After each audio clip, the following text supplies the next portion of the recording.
Hi guys, in this video I will show you how to resize video for YouTube short in CapCut PC. What you need to do. But before that, if you find this video is helpful, please subscribe to my channel and give a like. Okay, how to resize video for YouTube short in CapCut PC.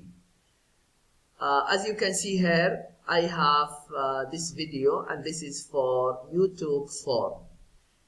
YouTube long form. If I want to change it to YouTube short, you see here ratio, just click on it, and after that select the size for YouTube short, and that is 9.16.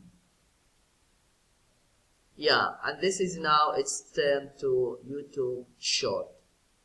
Yeah, this is what you need to do if you want to know how to resize videos for YouTube short in CapCut PC. I hope this video is helpful. Thank you for watching and see you in the next video.